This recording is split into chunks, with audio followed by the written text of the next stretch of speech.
Hello everyone. So today we are going to learn and discuss about PLC comparator instructions. इससे पहले हम counters और timers PLC instructions पढ़ चुके हैं. So today our aim is to learn about PLC comparator instructions.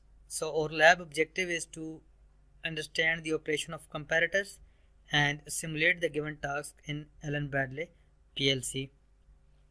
तो जैसे कि आप सब स्टूडेंट्स कंपैरेटर से वाकिफ़ हैं कि कंपैरेटर बेसिकली आपके पास क्या होता है कि आपके पास कोई भी अगर दो इनपुट्स हैं तो उनको कंपेयर करेगा और आपके पास एक आउटपुट जनरेट कर देगा depending on the condition of to inputs. ठीक है, जो भी आपके पास दो इनपुट्स हैं उनको कंपेयर करके अगर आपके पास वो कंडीशन ट्रू हो रही है तो आपके पास आउटपुट आ जाएगी, अगर कंडीशन फॉल्स हो रही है तो आपके पास आउटपुट नहीं आएगी. ठीक है, मतलब कंडीशन ट्रू या फॉल्स रहेगी डिपेंडिंग अपॉन द कंपैरेटर.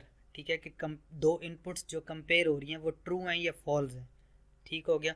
तो पीएलसी में भी हम यही सब सीखेंगे कि कंपैरेटर में किस तरह से हम यूज़ करते हैं कंपैरेटर को पीएलसी में.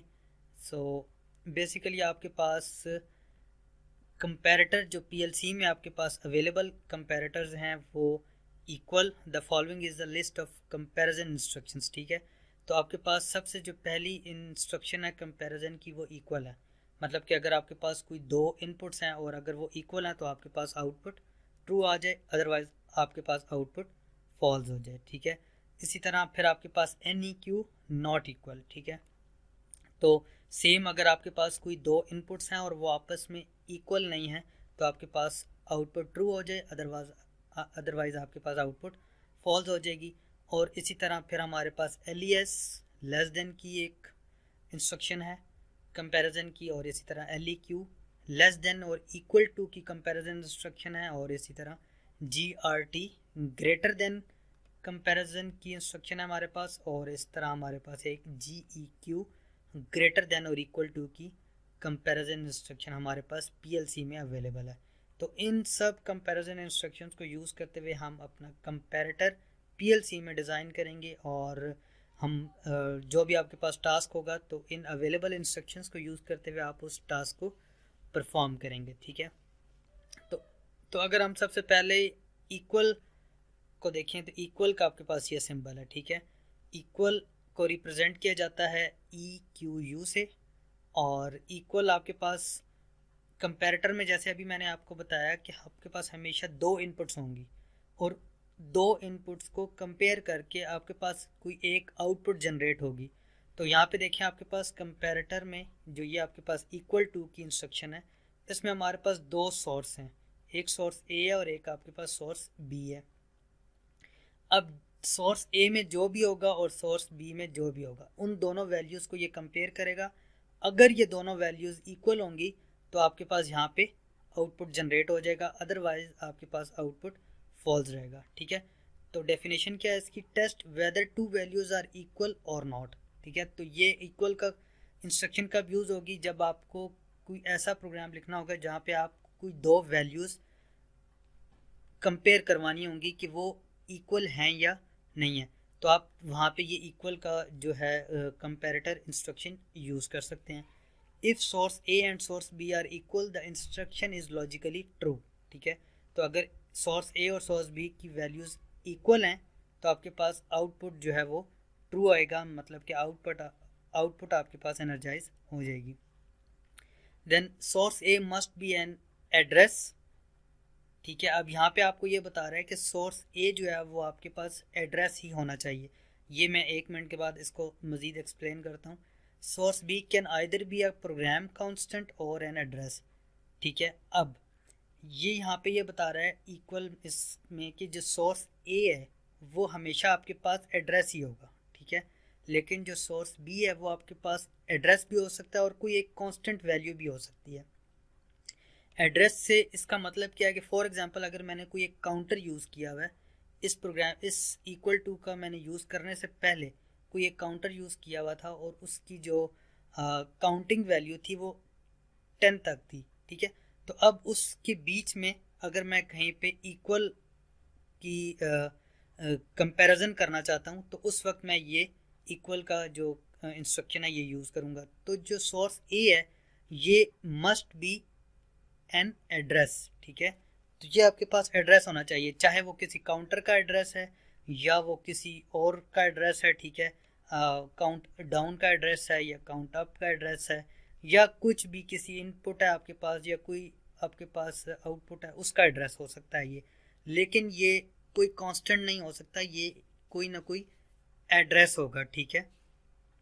जबकि जो सोर्स बी है, ठीक है, अब जिसको आपने कंपेयर करवाना है वो जिसके साथ आप कंपेयर करवा रहे हैं वो कोई कांस्टेंट भी हो सकता है, वो 5 हो सकता है, 10 हो सकता है, 1 हो सकता है, 20, 30, वो कोई भी एक कांस्टेंट वैल्यू हो सकती है, ठीक है। और एड्रेस भी हो सकता है, मतलब कि यहाँ पे भी एक आप काउंटर की एड्रेस दे दें और यहाँ पे भी आप काउंटर का एड्रेस दे दें, तो वो उन दोनों काउंटर्स की जो है वो इक्वल जब होंगे तो उनको कंपेयर करके आपको बता देगा। लेकिन जो सोर्स ए है ये हमेशा एड्रेस ही रहेगा, जबकि आपका सोर्स बी है ये आपके पास एड्रेस भी हो सकता है और एक कांस्टेंट भी हो सकता है, ठीक है। सो ये हो गया आपके पास इक्वल के लिए। फिर आपके पास नॉट इक्वल, तो एग्जैक्टली सेम है ये कि आपके पास जो सोर्स ए होगी और एक सोर्स बी होगी, दोनों को ये कंपेयर करेगा और कंपेयर की कंडीशन क्या है कि वो नॉट इक्वल होंगे। अगर ये सोर्स ए और सोर्स बी इक्वल नहीं होंगे, ठीक है, मतलब अगर फॉर एग्जांपल सोर्स ए 2 है और सोर्स बी 3 है, ठीक है, इसकी वैल्यू 3 है और इसकी वैल्यू 2 है, तो ये आपस में इक्वल नहीं है, तो आपके पास कंडीशन क्या होगी, ट्रू होगी। Test whether one value is not equal to a second value, अगर ये दोनों वैल्यूज आपस में इक्वल होंगी तो आउटपुट क्या आएगा, 0, और अगर ये दोनों वैल्यूज आपस में इक्वल नहीं होंगी तो आपके पास आउटपुट क्या आएगा, 1। तो बेसिकली ये नॉट इक्वल का कंपैरिजन इंस्ट्रक्शन है पीएलसी में। अच्छा, उसके बाद यहाँ पे एक चीज़ है कि आप ये N7:0 क्या है, जैसा कि आपने देखा था कि टाइमर्स में भी और काउंटर्स में भी, काउंटर्स में आपने देखा था यहाँ पे C5 लिखा हुआ था और कॉलन के बाद उस काउंटर का एड्रेस था कि वो काउंटर कौन से नंबर वाला काउंटर है। तो इसी तरह जो हम आपके पास कंपैरेटर होते हैं उसको हम N7 से डिनोट करते हैं कॉलन, तो ये सिंटैक्स हो गया। और 0 रिप्रेजेंट कर रहा है कि ये कौन से नंबर वाला आपके पास कंपैरेटर है, तो ये 0 कंपैरेटर है और ये कंपैरेटर नंबर 1 है। लेकिन ये जो है ये तो सिंटैक्स है, ठीक होगी बात यहाँ तक। तो इसी तरह आपके पास नॉट इक्वल है, देन आपके पास एक लेस देन की कमांड है, ठीक है। तो ये लेस देन वाली ये करेगा कि जब आपकी सोर्स ए जो है वो लेस देन होगी सोर्स बी से। फॉर एग्जांपल अगर आपके पास सोर्स ए की वैल्यू जो है वो 5 है और सोर्स बी की वैल्यू आपके पास 6 है, तो 5 इज़ लेस देन 6 ट्रू है तो आपके पास आउटपुट आ जाएगा। और अगर सोर्स ए की वैल्यू 6 है और सोर्स बी की वैल्यू 5 है तो 6 इज़ लेस देन 5 नो, तो आपके पास आउटपुट 0 आएगा, ठीक है। तो ये आपके पास तब यूज़ होगा जब आपने कुछ इस तरह से की आपके पास सिचुएशन होगी किसी आपके डिज़ाइन सिस्टम में कि आपके पास लेस देन की आपने देखना होगा कि लेस देन ये वैल्यू आ रही है या नहीं आ रही, किसी एक स्पेसिफिक वैल्यू से ये वैल्यू लेस देन है या नहीं है, अगर है तो आउटपुट ट्रू है, अगर नहीं है तो आउटपुट फॉल्स है, ठीक है। तो इसी तरह ये भी इसी तरह है कि आपके पास source A must be an address और source B can be a constant और एड्रेस। सेम इसी तरह फिर आपके पास लेस देन और इक्वल टू की कमांड है, कंपैरिजन की इंस्ट्रक्शन आपके पास पीएलसी में, और इसे LEQ से रिप्रेजेंट करते हैं। तो इसमें क्या होगा कि आपके पास जब भी आपकी कोई वैल्यू लेस देन और इक्वल टू होगी सोर्स बी से, ठीक है, तो आपके पास आउटपुट ट्रू होगा, अदरवाइज आपके पास आउटपुट फॉल्स होगा। और बाकी जो है कंडीशन तो सब सेम है कि आपके पास जो सोर्स ए है, ठीक है, वो आपके पास क्या होनी चाहिए, मस्ट बी एन एड्रेस, और source B can either be an address और कांस्टेंट वैल्यू, ठीक है।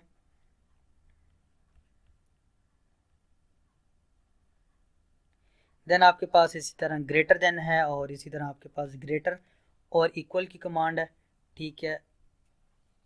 इसमें क्या कह रहा है कि ए इज़ ग्रेटर देन और इक्वल टू बी, कि आपके पास जब भी ए की वैल्यू ग्रेटर देन और इक्वल टू होगी बी के, तो आपके पास जो आप कंपैरेटर, अगर आपके पास कोई ऐसा डिज़ाइन सिस्टम है कि जिसमें आपको ये चाहिए कि आपके पास जो ये वाली काउंटर की वैल्यू है ये लेस देन और इक्वल टू हो, तो आपके पास आउटपुट जो है वो आनी चाहिए ट्रू, तो आप उस वक्त क्या यूज़ कर सकते हैं, ग्रेटर देन और इक्वल टू की कमांड यूज़ कर सकते हैं।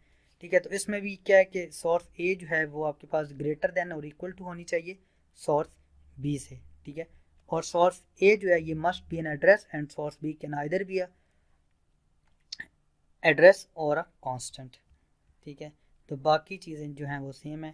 देन आपके पास लैब टास्क हैं। तो सबसे पहले लैब टास्क में जाने से पहले मैं आपको ये लॉजिक्स प्रो पे थोड़ा सा इसका डेमो दे देता हूँ ताकि आपको पता लगे कि हम किस तरह से कर रहे हैं। ठीक है, सो मैं यहाँ पे लॉजिक्स प्रो ओपन कर लेता हूँ।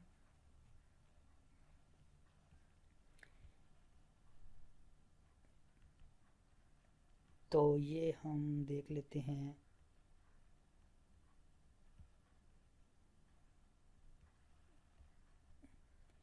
एक हम इनपुट ले लेते हैं, देन हम एक काउंटर ले लेंगे।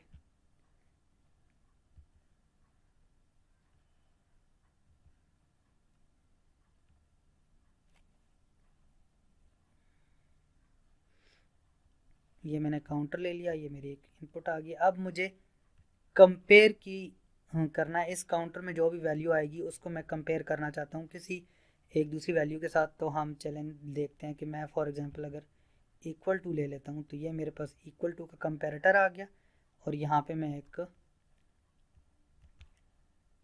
आउटपुट लगा देता हूँ। ठीक है, तो अब आप देखें फॉर एग्जांपल अगर मैं इसको एड्रेस दे देता हूँ,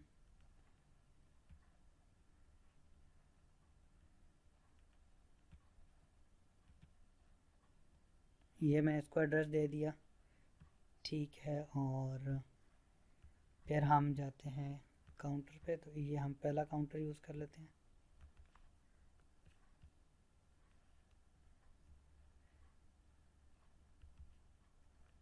तो ये मैंने काउंटर यूज़ कर लिया एक।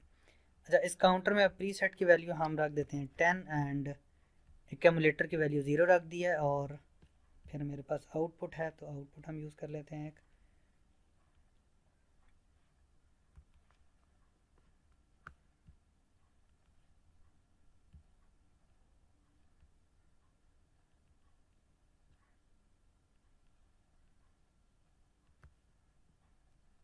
तो ये मैंने एक आउटपुट यूज़ कर ली पोर्ट 2 और उसकी आउटपुट पिन नंबर 0। ठीक है, अब यहाँ पे हमने सोर्स ए डिफ़ाइन करनी है और सोर्स बी डिफ़ाइन करनी है।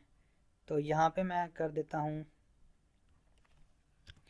इस काउंटर की कोई मैं वैल्यू जो है कंपेयर करना चाहता हूँ। फॉर एग्जांपल मैं लिख देता हूँ, ये काउंटर कौन सा है मेरे पास, C5:0। तो ये मेरे पास कंपैरेटर आ गया। फॉर एग्जांपल अब मैं चाहता हूँ कि मैं इस की जब एक्यूमुलेटर की वैल्यू 5 हो जाए तो मेरे पास आउटपुट जो है वो आना चाहिए या इस तरह से। ठीक है, तो फॉर एग्जांपल मैं इस काउंटर की यहाँ पे वैल्यू 5 रख देता, सॉरी एक्यूमुलेटर की वैल्यू ले लेता हूँ इसकी। ठीक है, इस एक्यूमुलेटर की वैल्यू ले लेता हूँ कि जब ये वैल्यू 5 हो जाए और सोर्स बी को मैं कोई वैल्यू दे दूंगा, फिर हम इसको दोनों वैल्यूज़ को कंपेयर कर लेंगे और आउटपुट जनरेट करवा लेंगे।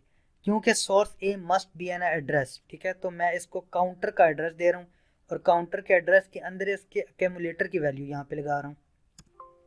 तो ये देखिए, ये मैंने सोर्स ए में क्या दे दिया, काउंटर, और काउंटर की एक्यूमुलेटर की जो मेरी वैल्यू है वो मैंने यहाँ पे दे दिया। और सोर्स बी जो है ये मेरे पास मैं कह देता हूँ 5 है। ठीक है, तो अब ये कंपैरेटर इंस्ट्रक्शन कौन सी है, ये इक्वल टू की इंस्ट्रक्शन है। ठीक है, तो जब आपके पास एक्यूमुलेटर की वैल्यू 5 होगी, मतलब यहाँ पे एक्यूमुलेटर की वैल्यू 5 होगी और सोर्स बी जो है वो एड्रेस भी हो सकता है और कांस्टेंट भी हो सकता है, तो मैंने कांस्टेंट यूज़ किया। ठीक है, तो यहाँ पे 5 आ गया और यहाँ पे जो आपके पास सोर्स ए है वो एक्यूमुलेटर की वैल्यू आ गई है। अब जब ये एक्यूमुलेटर की वैल्यू 5 होगी तो यहाँ पे सोर्स ए की वैल्यू 5 हो जाएगी और सोर्स बी की वैल्यू ऑलरेडी मैंने डिफाइन कर दिया 5। तो 5 इक्वल टू 5 होगा जब, तो आपके पास आउटपुट आ जाएगी। अदरवाइज आपके पास बाकी सब वैल्यूज़ पे आपके पास आउटपुट 0 रहेगा। ठीक है, तो इसको वेरीफाई कर लेते हैं। फॉर एग्जांपल चले हम इसको डाउनलोड कर लेते हैं।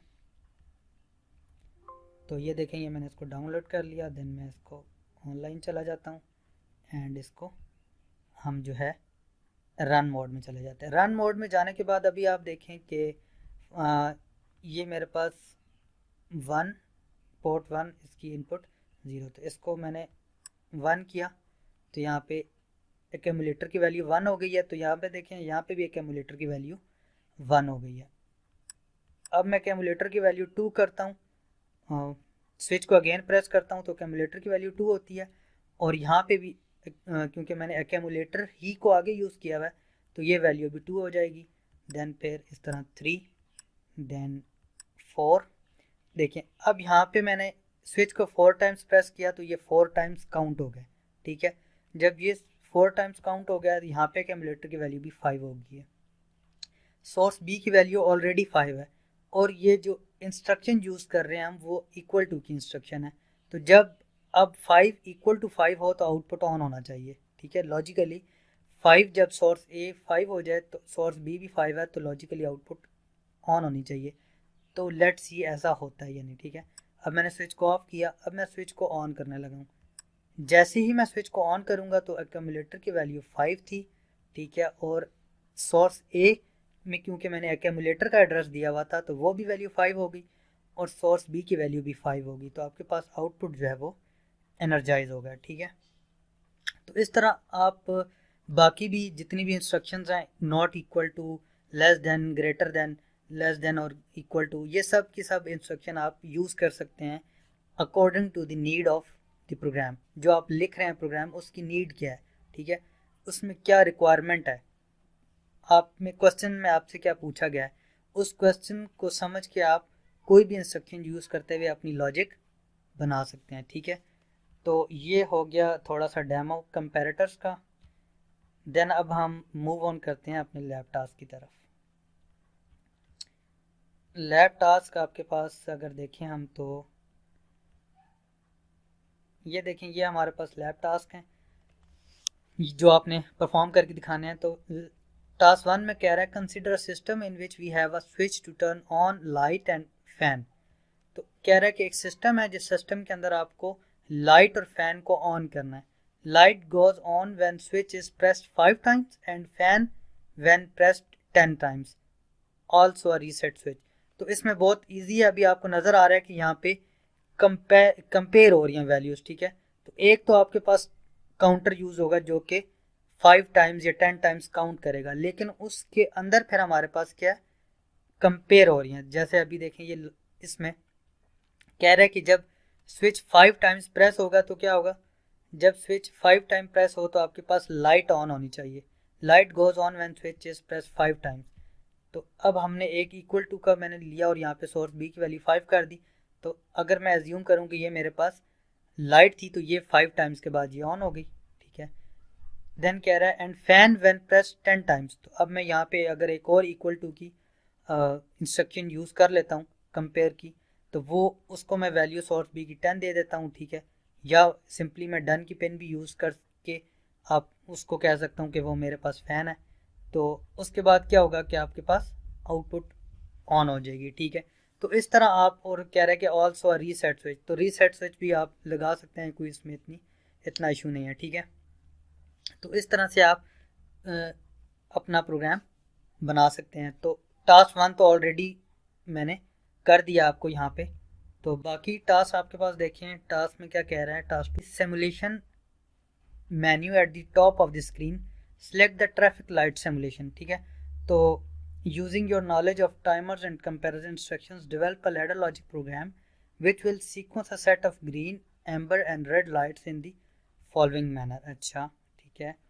सीक्वेंस ऑफ ऑपरेशन क्या है कि आपके पास जो आउटपुट 2 और 0 0 है, इसमें रेड लाइट 12 सेकंड के लिए ऑन हो और लाइट आउटपुट जो आपके पास 2 0 2 है वो ग्रीन है जो कि 8 सेकंड के लिए ऑन हो, और लाइट आउटपुट 2 0 1 जो कि एम्बर है 4 सेकंड के लिए ऑन हो। अच्छा, ये आपके पास ये देखें, यहाँ पे आपको कह रहा है कि from the simulation menu at the top of the screen, ठीक है, सेलेक्ट ट्रैफिक लाइट सिमुलेशन। तो आपने क्या करना है कि यहाँ पे जाना है सिमुलेशंस में और यहाँ पे आपने क्या चूज़ करना है, ट्रैफिक लाइट सिमुलेटर, ठीक है। तो ट्रैफिक लाइट सिमुलेटर हम यूज़ करें अगर, ये देखें आपके पास, ये आपके पास ट्रैफिक लाइट सिमुलेटर है। अब इसमें आपको कह रहा है कि जो आपके पास आउटपुट 200 है वो रेड है, वो रेड लाइट है। तो आउटपुट 200 आपके पास क्या है, रेड लाइट है। एंड देन आपके पास आउटपुट 202 ग्रीन लाइट है। आउटपुट 02 जो है आपके पास वो क्या है, आपके पास ग्रीन लाइट है। देन आपके पास कह रहा है कि जो आउटपुट 201 है वो एम्बर लाइट है। तो ये आपके पास एम्बर लाइट है। इनको यूज़ करते हुए आप कह रहा है आपको कि आपने एक ऐसा प्रोग्राम डिज़ाइन करना है जिसमें आपके पास रेड लाइट 12 के लिए, देन 8 और देन 4 सेकंड्स के लिए आपके पास ऑन हो, और उसमें आप ऑब्वियसली आप टाइमर्स यूज़ करेंगे और टाइमर्स के साथ आप कंपेयर करेंगे वैल्यूज़ को कि कौन सी वैल्यू कब किसके साथ कंपेयर होगी, और आपके पास सिग्नल ऑन हो जाएगा और कौन सा सिग्नल जो आपके पास ऑफ हो जाएगा। ठीक है, तो इस तरह से आप ये वाला जो टास्क है टास्क 2 परफॉर्म कर सकते हैं। देन आपके पास एग्जैक्टली ऐसा ही टास्क 3 है जिसमें आपको ट्रैफिक लाइट,